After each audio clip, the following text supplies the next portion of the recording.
So, welcome to the Uncharted podcast, Mr. Chris Toombs. Pleasure to have you with us, mate. Welcome on. Thank you very much. Appreciate the invite. So, for the uninitiated, and the initiated obviously know that your experience and your skills are far and wide reaching, but for the uninitiated, talk to us a little bit about who you are. Do you want the short version? I guess 29 years in performance sport. Physical preparation's been my kind of, bias pillar. I guess historically, known for working in collision sports. So I've worked in professional rugby for close to, 15 plus years across England, Wales and in the United States. In between times, dotted around, I've done some action sports, athlete kind of physical prep. I've done some, slightly less interesting sports like cricket, which I guess there's some good stories to come from there.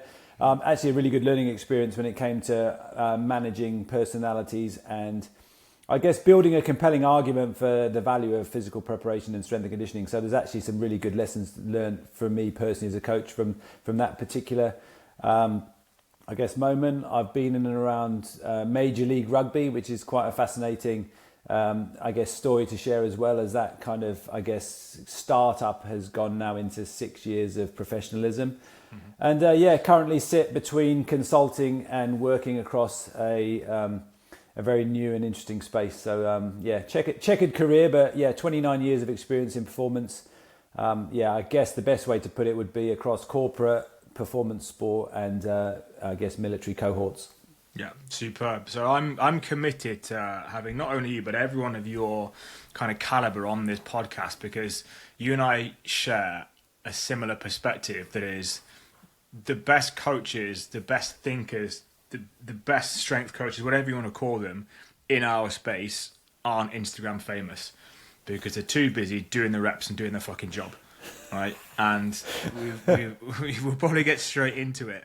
I love that. That is kicking off quite explosively. Yeah, because when you talk about your credentials and your backstory and your experience, and it's like it's a source of frustration for me that voices such as yours aren't listened to more. And to credentialize that for those listening, Chris actually consults me on my physical preparation and helps me prepare my body and fortify my joints and make myself more robust and put up with the rigors of what I want to put myself and my body through.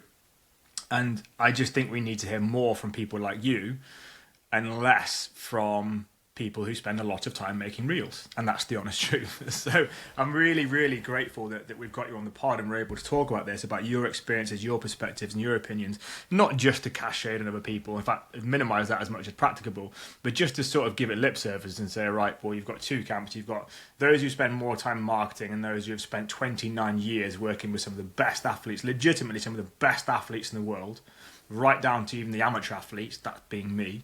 And this is what they know, and this is what they've learned, and this is what they know to be true about how to get better at your sport, how to improve your performance, and how to even just live longer at a higher quality of life. So yeah, thank you for coming on, mate. Thank you, mate. And I'm definitely not Instagram famous, I'll tell you that much. And in terms of spending time, if anyone has navigated around my Instagram page, they'll certainly know that I'm not brilliant at making reels. But I know we've ranted many a time offline and we've talked about various things. It's an absolute privilege to be able to share some of that, experience with you and the listeners over the next however long we get to talk. So mate, open book as always. I think you know me better than a lot. Happy to share anecdotes, stories, and also hopefully a level of content that's going to do exactly what you suggest, which is allow people to perform at a high level for longer and in less pain. And I'm sure we'll go through all of those things as we talk. Yeah, 100%, because some of the listeners might be familiar with the sorry state of affairs of my spinal health. Others, this will be new information for them. But for an example, I got diagnosed with facet arthropathy. So basically arthritis in the lower back. When was that? Maybe January, February sort of time. So a couple of months before going to the jungle, arguably one of the worst, toughest races. And I was like, fuck, what do we do? Like, how do we navigate around that? And that's when obviously you and I had a lot of conversations, and you coined the phrase, if you train like you're 20 when you're 50, you'll perform like you're 20. No, if you train like you're 50 when you're 20, you'll perform like you're 20 when you're 50. And I've bastardized that, but hopefully we've got the point across. And it just gives birth to this, it shouldn't be new age, but it is relatively new age level of thinking in strength and conditioning and physical preparation, which is intensity dictates short-term success. and everyone's very good at that because we're trying to set off at a pace that's not sustainable. But when we look through a lens of where do you want to be in decades, not just weeks, then strength and conditioning takes on a very different shape, and performance takes on a very different trajectory.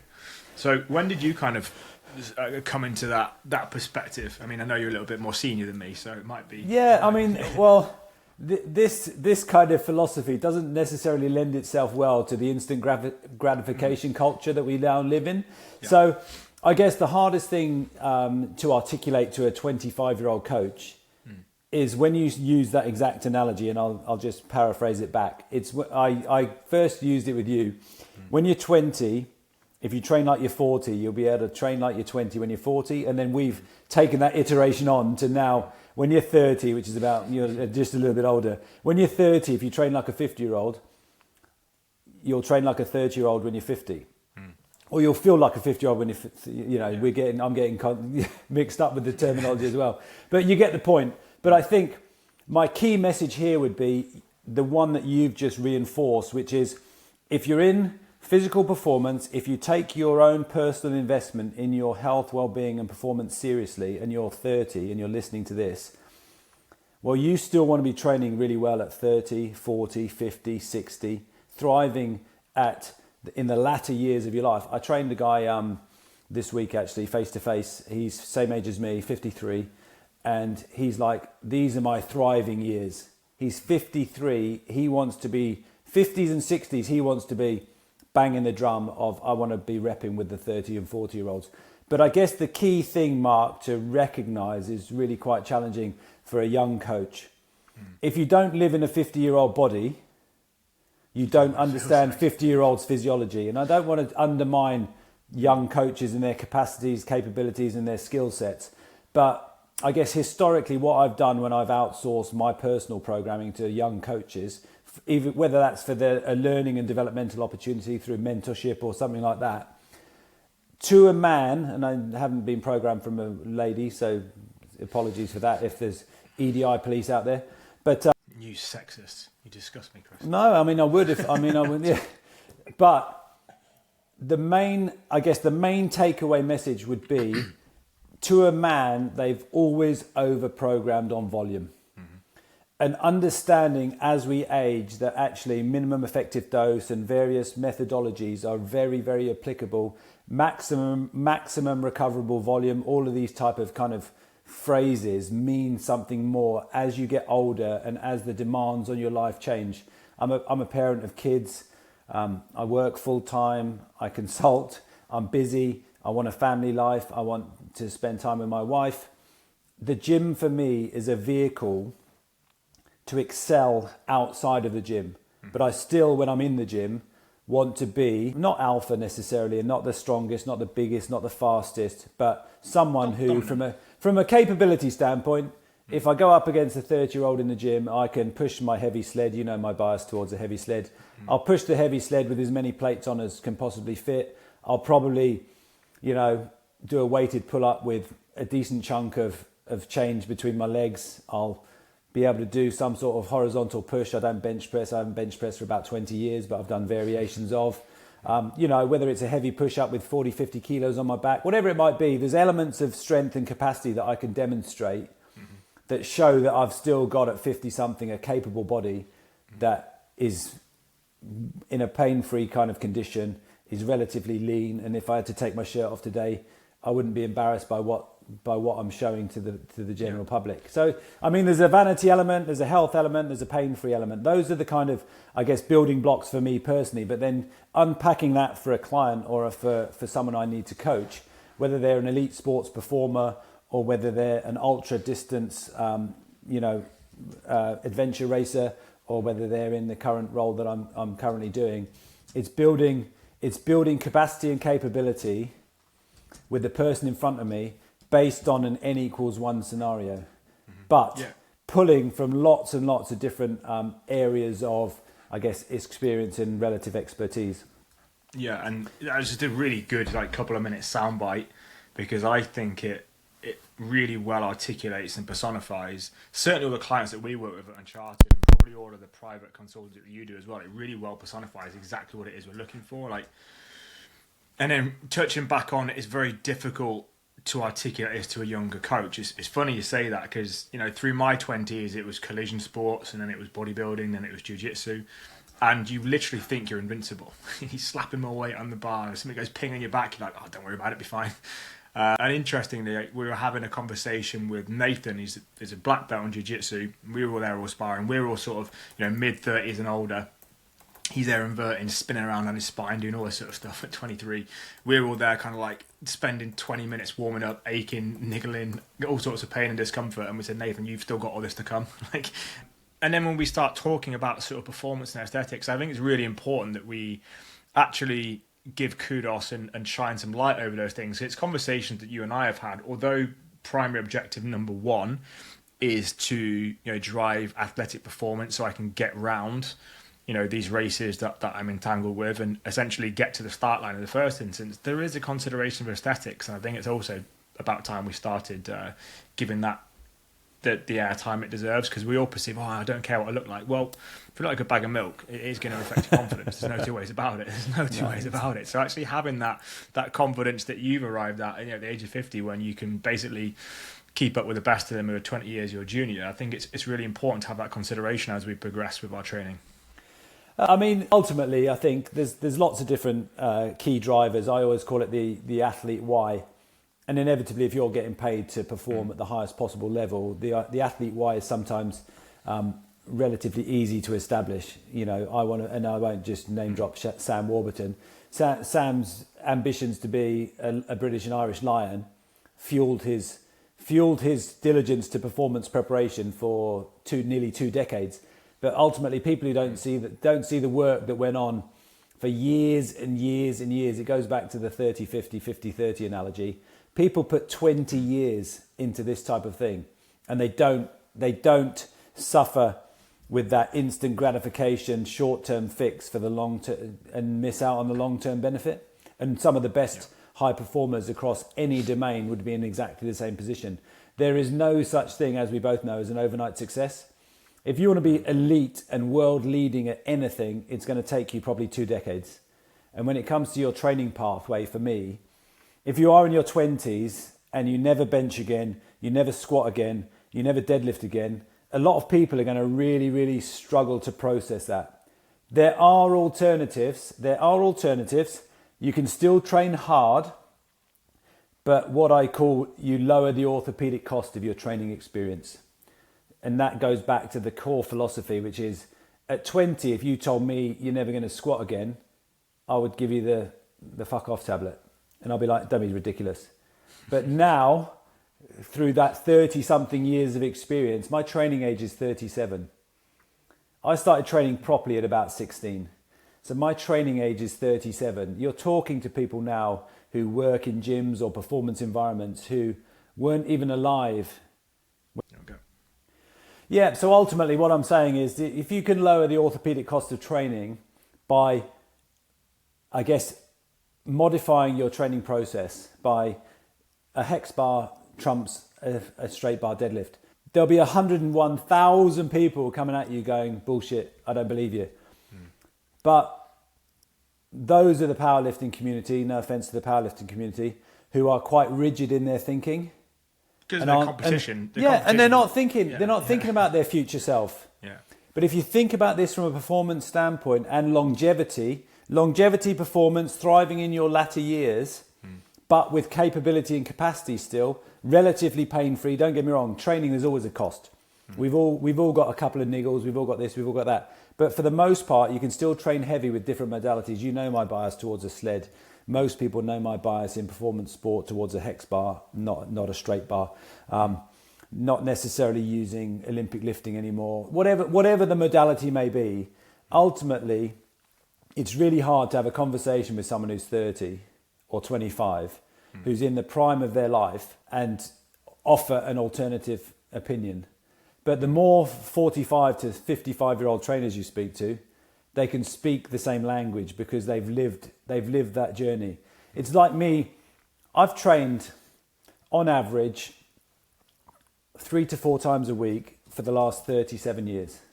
And I mean, there's the odds, even on, call me a sado, Even on holiday, I Google best coffee shops, best gyms. Where can I get a day pass? Where can I go and get a really good training session every other day? I'm not fixed with my mindset that if I can't do this or can't do that, I'm going to just, all my gains are going to disappear. I've got a 37-year training age. It's like my body's not going to fall apart if I don't do a training session in the next 72 hours. Do you know what I mean? Yeah, 100%. And also I've got, I guess, the level of skill and education to, plan the most effective programming to do if I've only got 2 opportunities to train this week, I can do something pretty good as long as my kind of, I guess my steps are up and my nutrition's on point. I can get away with 2 sessions a week for 3 weeks if I'm away for an extended period of time. I went to France last year for literally 3 weeks. I probably trained, probably 3 times a week. So 9 times over 21 days. I didn't lose too much sleep over that.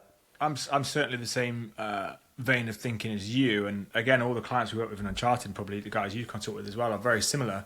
That it would be almost a punishment to be told not to do something on holiday. Now, obviously, if the intent is to connect with the missus or you're on a honeymoon or something, probably going to be some limitations around that. But to the greatest extent, if you're just away having a good time, for me, moving my body is comprised and contained within the bracket of having a good time. Going and getting a sweat on, moving. Motion is lotion, and I'm very passionate about that. And then when we start delving into that definition of elite, and you gave the runway of if you want to be elite at anything, it's going to take X amount of time. I think you and I have discussed the statistics before that if you just train 3 times a week for a year, you're already in the 99th percentile. You're 100%. Already elite. Like that's how low the fucking bar is. Is just turn up, like just continually turn up. Yeah.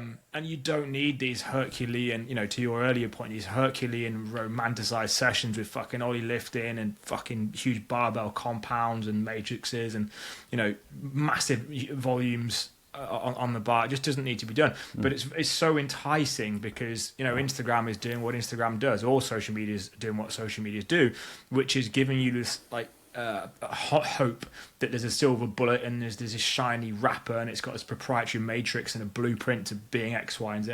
And all you're really doing, and this is rife in endurance world because people send their VO2 max through the roof, but the capacity is still shit, so they burn out very quickly. But it's really rife in S&C as well. People get basically a pump for a few weeks, and then they realise that actually strength isn't going up, volume's too high, so tissues are starting to break down. Joints are aching and niggling, and then people go around in that perpetual circle and they're scratching their head thinking it must be me, maybe I'm the shit bloke, maybe my system isn't designed for this, maybe I can't do it. And it's like it was never a program that was designed with longevity. It was a program that was designed to give you the warm and fuzzy in a short space of time, but it was never going to go the distance. So we've got to kind of take those barbell influences with a pinch of salt. They're doing what coaches do, and that is what it is. We're our own worst enemy at that. But ultimately, when you find a good coach, whether that's endurance, strength, whatever bracket of coaching we're talking about, that's essentially what you're investing in. It's 3 decades worth of experience and education. You can probably put a 6-figure price tag on the amount of education you've done, the CPD that's gone in over the decades. But also just knowing, it's kind of the Dunning-Kruger effect, isn't it? Or there's that great story of, the guy whose boat breaks down and the engine won't work, and a guy turns up and just knows where to tap and does one thing and just knows where to tap. It just takes a long time to know where to tap. Yeah. So if you go on a holiday, it's like there's 3 things. There's tap there, tap there, tap there. You're going to be absolutely fine. And it saves you so much stress, anxiety, overwhelm, fear, work. Because we've all been that guy who's insecure in earlier life, and you think, I'm going to lose all my gains, my biceps going to melt off, I'm going to come back with chippy tits. And we've all had that thing. And then when you've got people with seniority and experience, it's kind of being like, you're going to be absolutely fine. Do these 3 things, and you've got nothing to worry about. That allows you to become elite. Yeah, no, you're absolutely right. You touched on it. It's consistency, and it is year after year. It is year after year. And unfortunately, I'm not the best salesperson when it comes to sort of the internet and the IG. Well, no, it's just not sexy, is it? Telling someone that you've got to do 15 years worth of work to get to the end destination, and even once you get to the end destination, that's only just the start. Nobody wants to hear that in this day and age. Nobody wants to hear that train like this for 3 years and you will be in the 1% in an elite sports context as well. And what I mean by that, my frame of reference when it comes to sort of young developing athletes, if you give a 16-year-old program the program I gave to Sam Warburton in 2004 to 2007, they would look at that on paper and go, is that it? And I challenge anybody to stick with it for 3 years and see what the end product looks like in 3 years' time. So many people haven't got the patience, the level of consistency to do that with the diligence that it deserves, to transform yourself from, and I've got the numbers and I won't obviously reel them off now, but I know where Sam started and I know where he ended on a pathway of physical preparation that allowed him to at least showcase the skills and capabilities on the rugby field from a physical development standpoint. And Sam wasn't just people any haven't got the mate. Sam wasn't just any player. He was known for being a specimen. He was known for it. Yeah, there's a couple more, but it's not about the player, because there's another few names that I could also drop in that particular instance. But it was the consistency.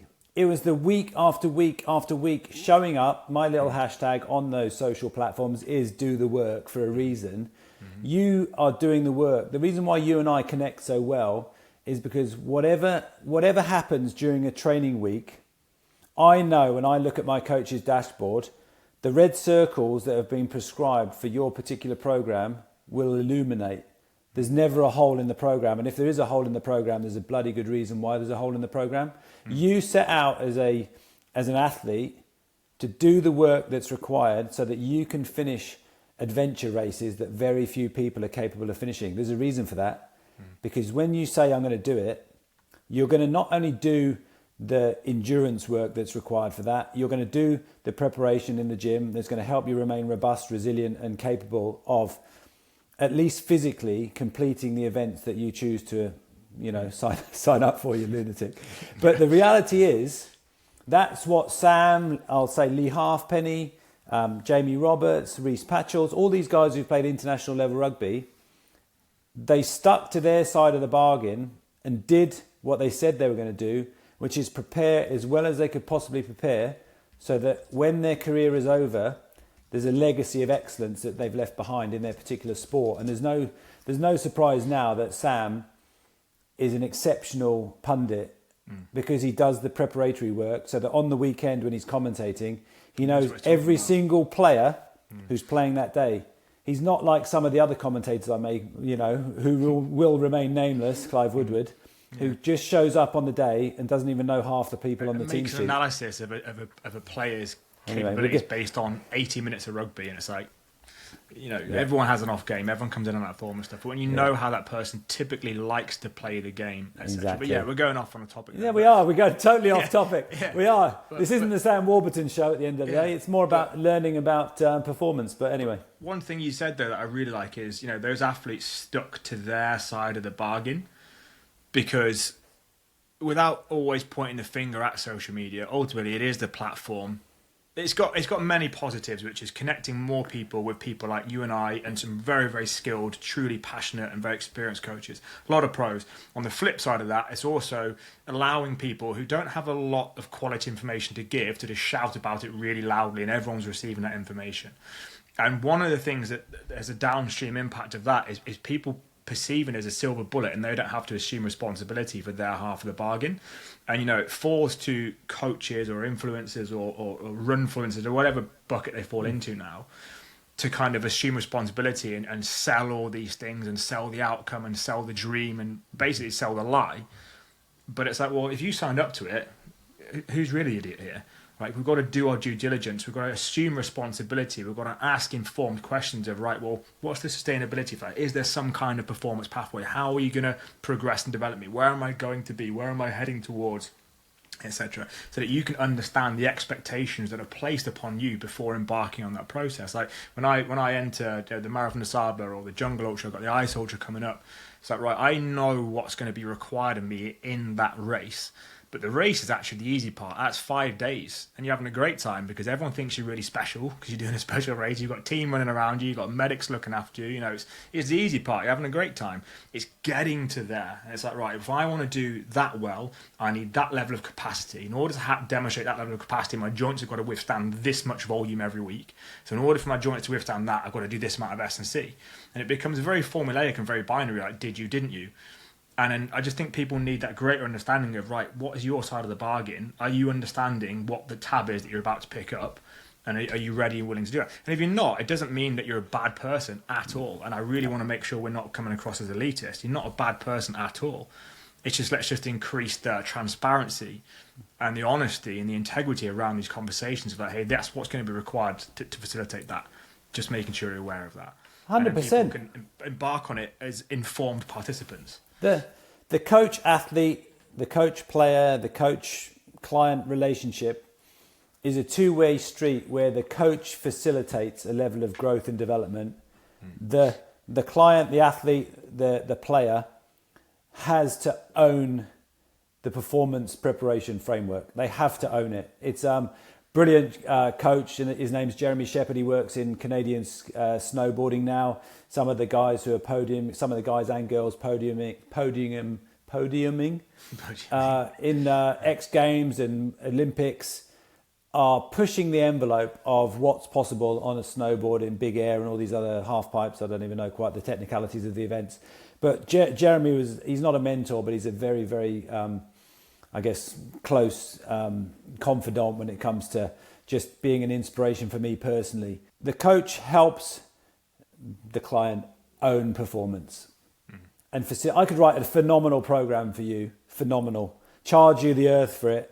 If you don't do it, and if we don't have a connection and a relationship where there's feedback, there's expectations, there's an element of understanding from both sides what's required to get the job done, and you just don't do it, that world-class program is never, ever going to be perceived as world-class for the person who doesn't do the work. It's just, and that goes for anybody. If other people who I've had, coached over the last 30 years have just dipped in, dipped out, given it something, maybe 100% for 2 weeks, 3 weeks, 4 weeks, but in terms of the longevity and the longitudinal exposure to loading and periodization and planning and everything like that, if they're going to dip in and out, it's never going to be as successful as if you as the end user commit to the process of, I am going to be better now, next month, next year, next decade. That's a really, really tough mindset for a lot of people to get their heads around. Some people, as we know, we keep going back to the same Instagram generation of instant gratification. 6-week, 12-week programs, then what? Yeah. Then what? The next best, the next best, the next best. Program hop, shiny thing there, shiny thing there. It's like, unfortunately, we live in a world of distraction, don't we? Yeah, we're so distracted. A great quote the other day, we're distracted from our distractions by distractions. Yeah. Like, it's rife, it's everywhere. And so getting people to stay on task and understand the core components, and they're always really almost oversimplified because we tend to favor complexity as a species. Oversimplified deliverables. If you just got to do X, Y, Z week in, week out, and just keep finding ways to keep doing that. That's it. That's the game. That's the hardest thing, Mark, to get. Is literally I do call it mental fortitude. I have the mental fortitude personally, and I know men equals one. I literally have the fortitude to show up, by and large, Monday, Wednesday, and Friday for my gym sessions, and do a relatively stable and consistent warm-up that's pretty same. There's a level of nuance to each individual day within that 3-day training cycle.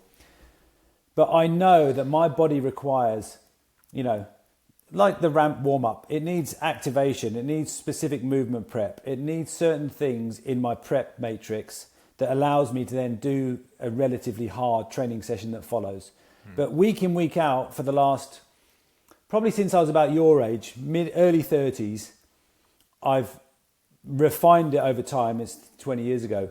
I have, but the tight areas remain the tight areas. Adductors, ankle mobility, T-spine mobility. There's only so many ways you can rotate your spine. It's like you can't just invent shit where your body ain't going to go. And it's like shoulder care, whether it's hip mobility, whatever it might be. There's only so many variations of the same thing, but you've got to show up week after week after week and do that stuff so that then the bulk of your session is actually productive, is efficient, is effective. And that, like I say, I've done it for at least 10 years straight where I've almost done exactly the same warm-up. And yeah, obviously I do the same as well. Like I've got my prehab that the physio issued me, and then we've got our movement prep, and you're straight in. And when we're talking about, training Monday, Wednesday, Friday, 3 sessions a week, same as mine. We're talking about I'm in and out of the gym in 65 minutes, and if I wanted to, I could probably truncate that because I'm normally having a bit of a chin wag with at least 1 or 2 people. I could probably could be in and out of the gym in 50 minutes, and if you really are pressed for time, you could really trim that down to like 40 to 45 minutes in and out 3 times a week, and that's it. That's where the bar is.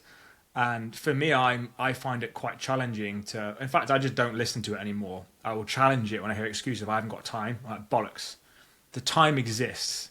We've just got to look at the factors impacting availability and how you're viewing it and how we view that process. It's always a top 2 inches game, and then when you solve on that level, when people are turning up, magic happens. And value and priority, right? Do you value it? Is it a priority in your life? We all know, we talk about it all the time. Go back again to the Instagram culture. Screen time. Just look at your phone. If you've been on your phone for more than 3 hours a day, there's time. Yeah, there's absolutely time, and it's priorities. And is it important to you?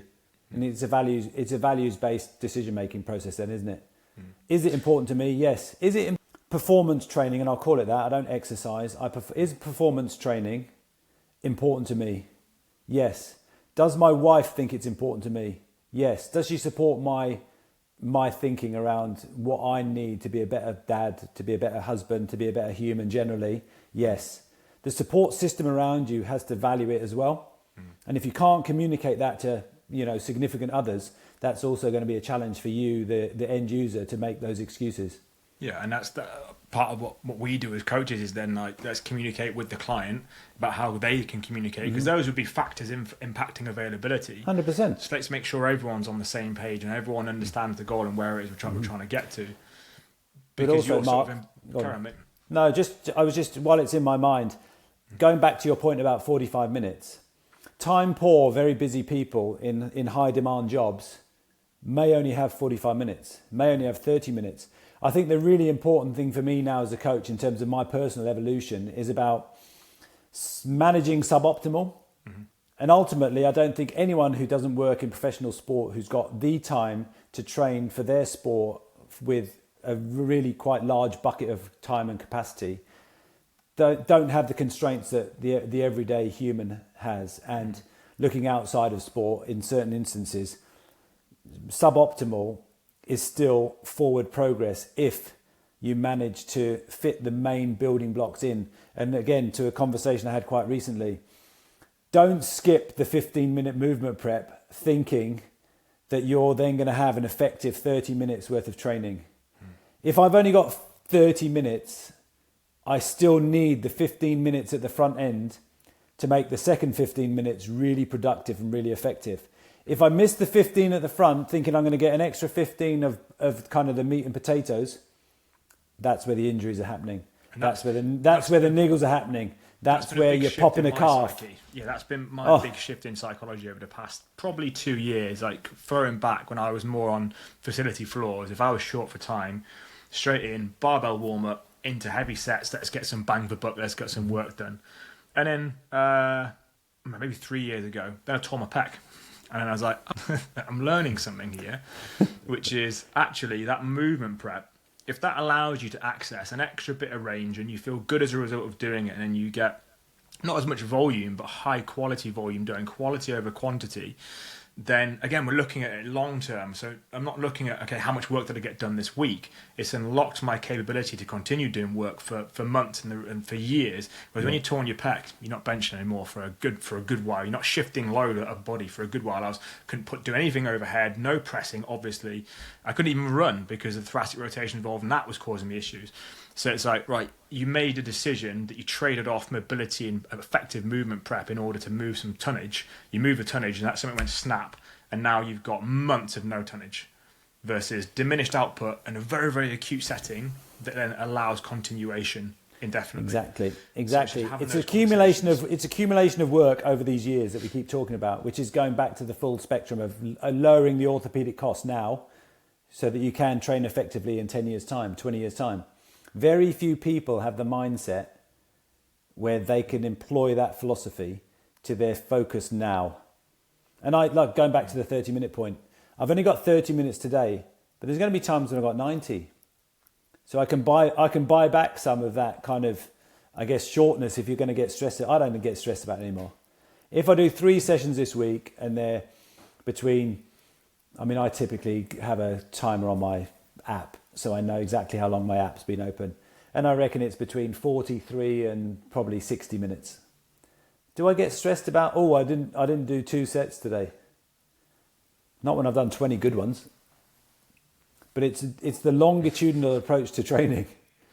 My total training load over the last however many years my training age allows me. Muscle doesn't just disappear after 2 minutes. Yes, physical qualities decay. We both know that. Going back to your pec tear. Your acute decision making cost you what, 6 months of training? Yeah, I don't think I've lost. I don't think I've meaningful load. Yeah, I don't think I've lost more than a week's worth of training in the last 4 years. Even that might have been a dose of COVID maybe once. Yeah. That's the mentality where I'm going. Just do the work consistently. Show up. Understand the minimum effective dose, the maximum recoverable volume. All these kind of potential buzz phrases that we can use, but just understand. And I think this is a key message to bring out of a podcast like this, especially for the people that you work with. You don't need 10, 12, 14 hours of training volume to be an elite level kind of performer.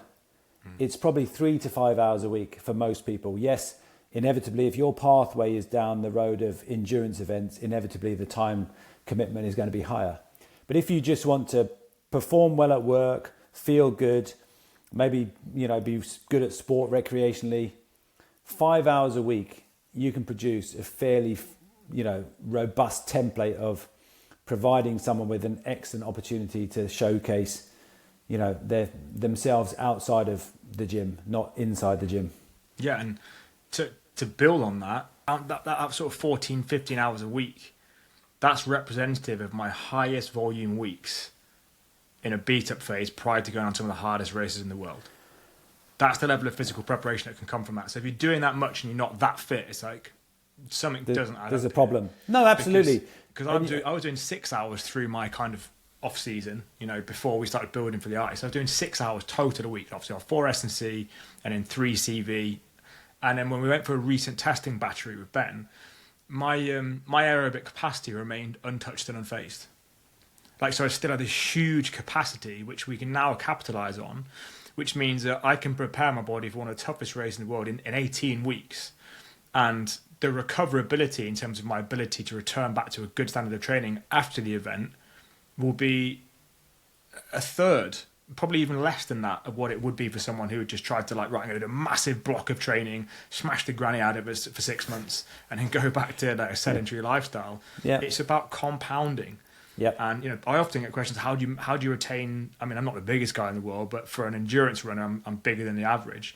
How do you retain so much tissue? And it's just keep chipping away. If you're training strength 3 times a week and you're running 3 times a week and you're eating well and going to bed on time, you are going to perform that way. There you go. There's the magic. There's the magic bullet, mate. Oh, no way. Good nutrition, high quality training, and lifestyle behaviours. Yeah.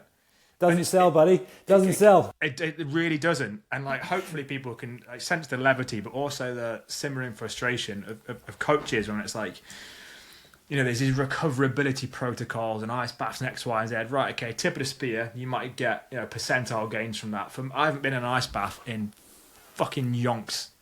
Okay, You've only got to ask yourself. Yeah. You've only got to ask yourself, and don't get me wrong, I really like cryotherapy. I know we talked offline about cryotherapy and some of these modalities. The big rocks remain the big rocks.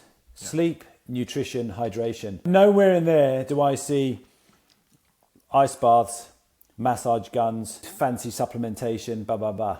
Yes, of course, there's a place for that. I take supplementation. I do quite like hot, cold contrast therapy. They are not the difference maker if you're not nailing your sleep, your nutritional strategy, your hydration. Those 3 big rocks are still the big rocks, and the shiny toys and the fancy marketing is a minute, and I don't even think it's a 1%er. Yeah, I genuinely really don't is think like it's a marginal 1%. percentile gains. Yeah, Like, sorry to the sports tech companies who are amazing at amazing marketing and selling. and But selling supplements and shots and all this sort of stuff. But ultimately, Yeah. if you're adding more to the recovery process, I just think you're lost. I think we've got to look at how can we do less when we're recovering. And, you know, again, it comes into a psychological challenge. But for example, on a Sunday, after I'd done a big long run, it took me a while to get used to it, but it was fuck all wrong with sitting with your feet up on the sofa watching Netflix eating high-calorie food. So that's exactly what my body wants. that is what your body requires. Absolutely. Yeah. I think I did see you post, I think once, a massive pizza, which I thought looked awesome. Pizza is my cheat food. My cheat food. I don't have cheat foods. I have foods that I want to eat. And if I need to get a lot of calories in one, and it's like, and pizza is what I want to eat. Pizza's what I go for. So, you know, after if I've got a beat up weekend, you know, like a double 20 miler with load over the mountains, as soon as I come off the hill, it'd be a litre of chocolate milk straight in. Love it. Highly palatable, exactly what I need nutritionally, and it doesn't cause any satiety. Then an hour and a half later, I'll be straight into the pizza. An hour and a half later, I'll be straight back into more liquid carbohydrate, and I'll just get it in. And, you know, although that's not advisable for health, when we're looking at it from a performance standpoint, it's like it is what it is. And then like simmering that back down to how that can apply to, you know, recovery. If you are busy at work and you are stressed and you've got young kids, all stress fills the same cup. And let's say you've trained 5 hours a week and now you've got like an afternoon on a Sunday, you don't need to, you know, go and do active recovery on the bike and then get your compression leggings on, then be hitting yourself with a Theragun and being on the roller. Just fucking have a snooze on the sofa with a movie on. Do you know what? So good for you mentally and physically. That's brilliant. I've done, and it goes back to the point about 45 minutes. I've literally, and this includes movement prep and taking that part of my training seriously. I've done my whole training session in some of the commercial gyms I frequent every now and again. By the time some people have got their roller out, done their flossing, done their Theragun work, XYZ, they've not even finished their warm-up by the time I've done a whole session. And I think in terms of efficiency, effectiveness, how they're going to perceive the gym, going back to the longitudinal thing, how they're going to perceive the gym in 3 or 4 years' time when they evolve, unless they just want to chill out and use it as a hangout joint, which is fine. That's absolutely, if the gym is your community and the gym is your social time, I've got no problem with that. But if you want to spend 2.5 hours in the gym, trust me, at some point in your life and your evolution in life, you won't have that sort of time to train. And how are you going to then condense your training into what's meaningful and what's important and how you can do it as efficiently and effectively as possible? That's a big one for me. I love that. But going back to your... Like never add more. Look at what ways how can you take things away? Absolutely. It's a very... I really quite like the challenge of reductionist approach. How can we be as effective and efficient as possible in the shortest time frame possible, but still have the outcome that we want, which is performance, whether that's health, longevity, well-being. I think people would be shocked looking at some of my programming. And I'm like, what, you've got like 6 sets of sled, forwards and backwards. Yep. The basics. Volume, strength, like I'm challenging the tendons, unilateral lower limb strength and endurance, like all of it. It's all happening. And we don't need 5 different exercises to do it. If we unpacked your program online here in this type of platform, it goes back to the same thing I did when I was in the academies. You'd look at it on paper and go, is that it? Done with diligence and real purpose, yes, that's it. That's it. And what's it doing? It's providing you with the opportunity to actually do your main training, which is preparing for the ice race, but also it is ticking some of those boxes when it comes to resiliency, robustness, a bit of vanity. There's all of that still weaved in, isn't there? There is. It is. It's about evolution of the program design to the point where you want to keep coming back to just nail those fundamentals, those basics. It goes back to the same thing around recovery, nutrition, hydration. The basics, the foundational basic fundamentals are the same in exercise science. Strength stimulus doesn't have to be squat, bench, deadlift. Yeah, and as you get... The modality can be different.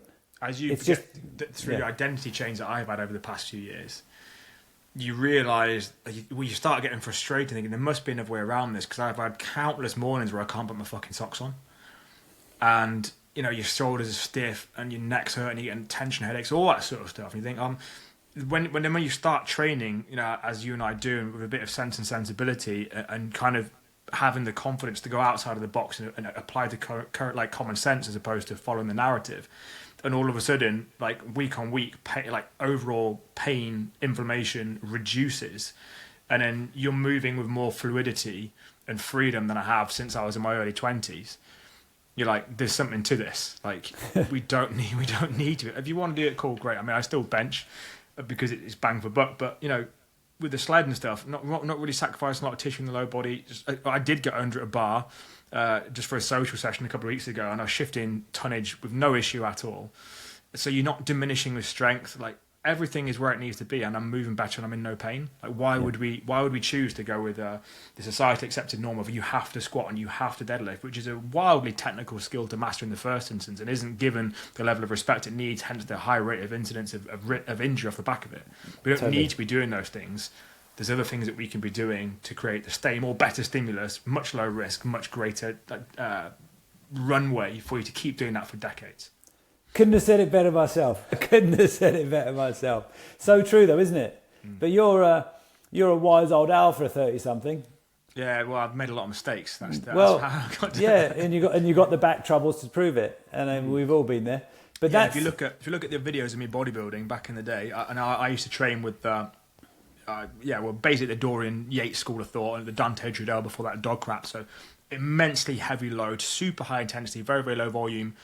And when you're in your 20s, you think nothing of it. You got loads of pre-workout, you got loads of androgens flowing around in your blood, and you think absolutely nothing of it. It does.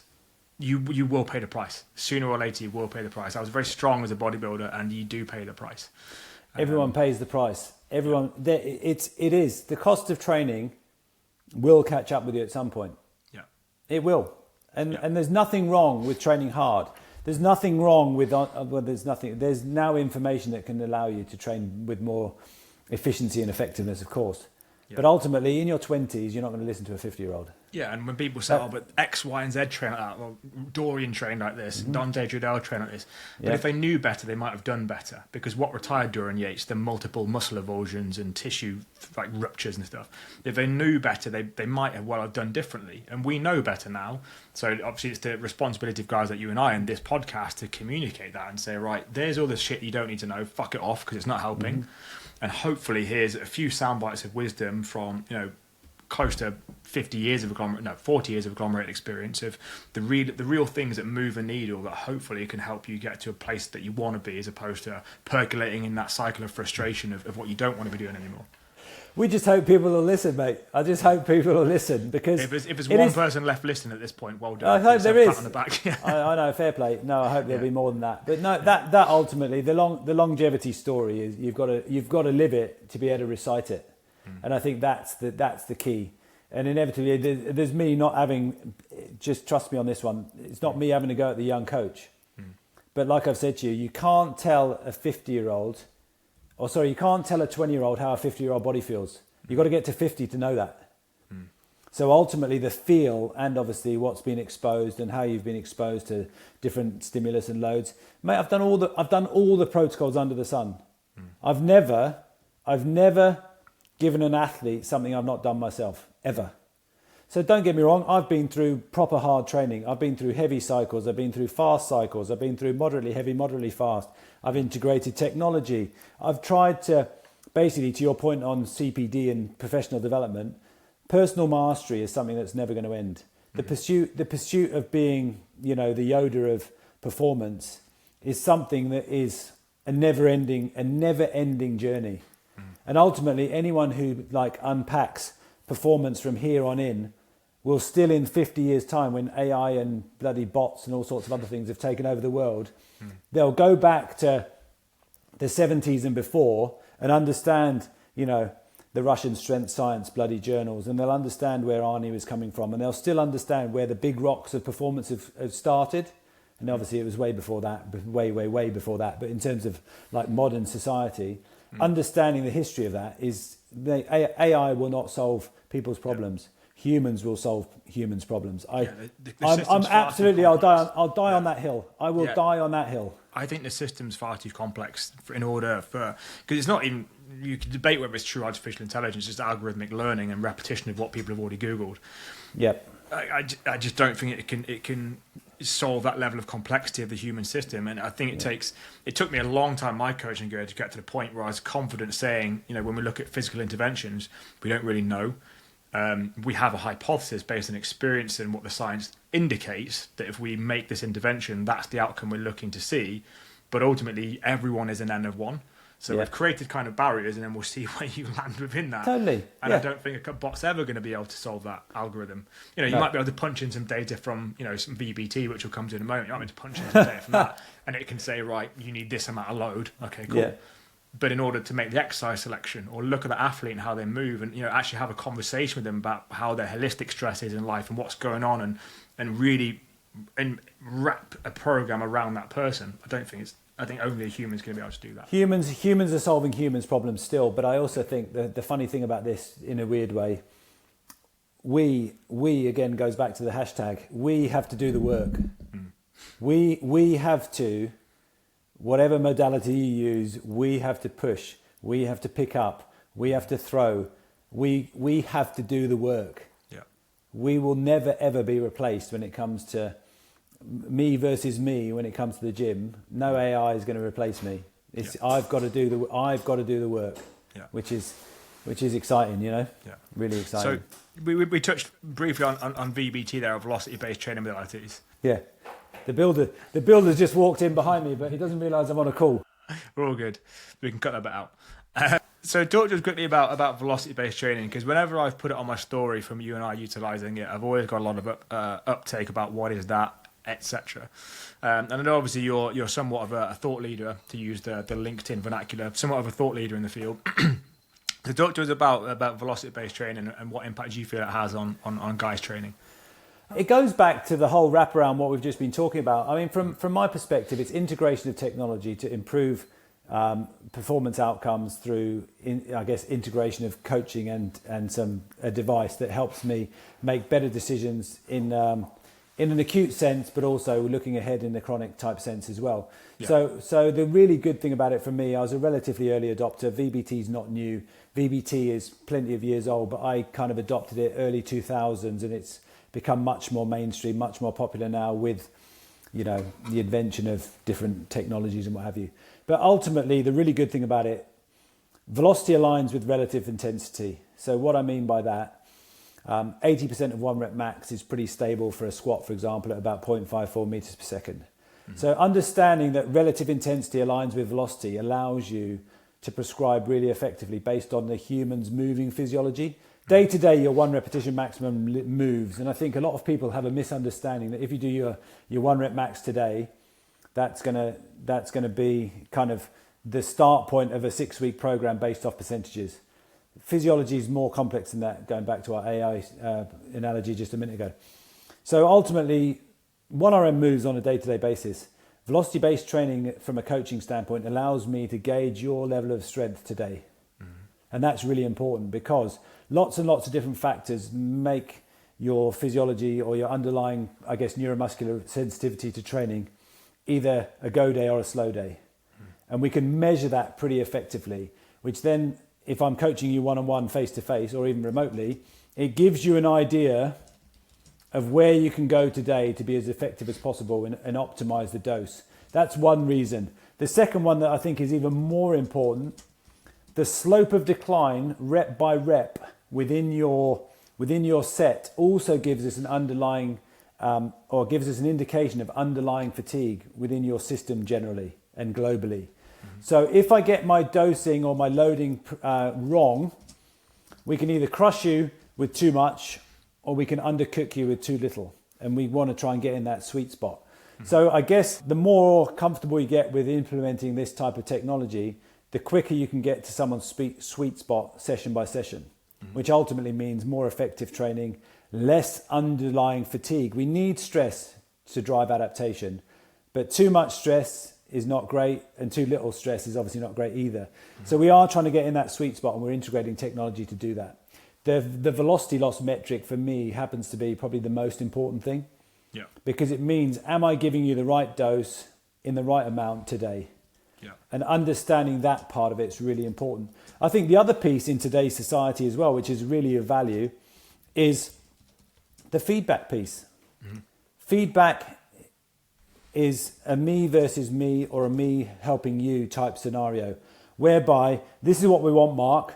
Move the bar. So just say we're trying to develop strength qualities in the strength speed range. I want you to move this weight moderately fast, moderately heavy, moderately fast. And it's 0.7 meters per second on a trap bar deadlift, for example. Well, it's quite easy to know, did you hit it, yes or no? Mm-hmm. Do you care? That's the question that comes before that. Implementing VBT is also very, very athlete specific. Mm-hmm. Some athletes I work with in professional level weren't bothered. Yeah. Well, I'm not going to bother with you then. Those who cared and got engagement. Most people, in fact, in a sporting context, did get involved because guess what? They're alpha and they're competitive. Yeah, they want to compete. That in itself is a reason to integrate velocity-based training, because if you can drive, I guess, positive adaptation and outcomes through athletes' competitiveness, you're going to get effort, and if you get effort, you get output. 100%. So then there's gamification of training essentially. Yeah. And in a rehab space, and funnily enough, I'm presenting at the Pacey Performance Conference, not Pacey, it's Sportsmith now, the Sportsmith Conference around VBT and integration with return to play. But one of the key messages I'm going to deliver is about and around engaging an athlete or a person using, I guess, data to help their level of engagement when they're detached from their everyday squad or community. So if you're injured and you've torn a pec, and n equals 1 from somewhere else, and lower body training is going to give you the stimulus that you need for, growth recruitment or, growth factors or whatever it might be to get them back to health quicker. And engaging with some numbers and some data is going to get them a little bit more, perked up to train in an environment where they're quite lonely, they're quite isolated, they're not with their community or they're not with their tribe. It's the big piece for me. Feedback, engagement. Yes, then there's some underpinning strength science stuff as well. But actually, I think the most bang for my buck most recently has been with engaging, lads to be as effective as possible in the short time frames they've got to train. And we all love gamification. Like humans, we inherently love it. It's built into. It's the reason why Instagram's so addictive. It's that unpredictable reward. So you put it down and it gives you a little refreshing. And sometimes you get a notification, sometimes you won't. And it's having any complex system, and this is a law of physics, any complex system without a feedback loop will always increase in chaos and uncertainty. And if you're going to the gym and you don't know if you're doing the right things, or if you're creating the right stimulus to get the outcome you want, you're going to begin second-guessing, self-doubting, and questioning. And we see that in clients before they come to work with us all the time. Am I doing the right thing? Is my program geared for the right setup? Etc. So if you can really, reduce the time to receiving that feedback because you've got an app on your phone and every set you're seeing, I was exactly where I need to be. It's not even about the data. It's about the positive behavioral feedback loop you're now creating with the process of lifting the weight, because now you're winning the game. Yep. And it doesn't matter whether you're competitive in training or not, because you might be a recreational trainee, as I am when I'm not doing these races, as most of our clientele are. You're a recreational trainee. But you might be competitive in your output, productivity, and cognition at work and your ability to perform there. So now if we're minimizing fatigue because you're not doing loads of junk volume in the gym and you're not smashing your central nervous system with pulling heavy loads off the floor every week to keep up with some arbitrary percentage, now you're better at work. So you can compete in all these different ways, in all these different domains, and all from just those small interventions. You need to be highly in tune with your auto-regulatory process, which is high training age, a level of education around training prescription to make percentage-based training work, in my experience. And that's just me as a coach.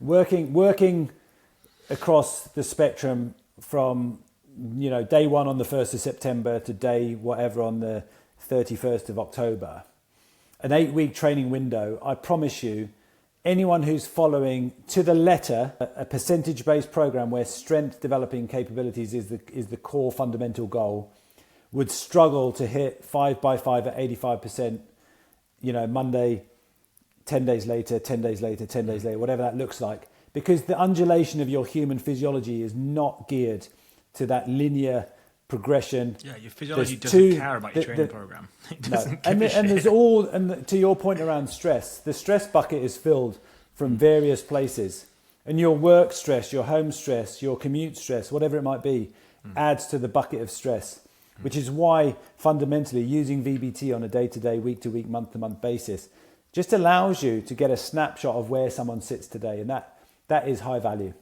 And it's obviously very commonplace in endurance training and CV work. It's becoming almost household vernacular now to talk about zone training and zone 2 and threshold. It's becoming really, really common.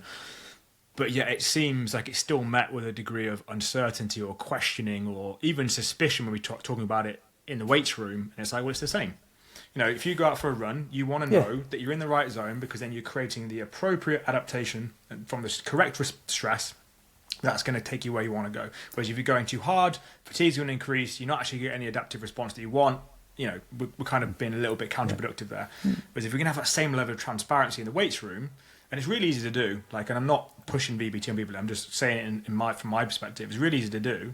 We've then got that same insight of that's been a productive training session. So even when you're not, you could be yonks away from the goal, that session was really good, and that's given me a positive feedback loop, which I'm really happy about, and then that's my encouragement to go back and keep pursuing that. Correct. Because of that gamification that you spoke about. That is the best summary of it. That is the absolute best summary of it. People are hiding behind the excuse, it's too hard to implement X, Y, Z. No, it's not. It's an app on You're just your phone, making excuses. You just literally prop it up. And takes you 2 seconds.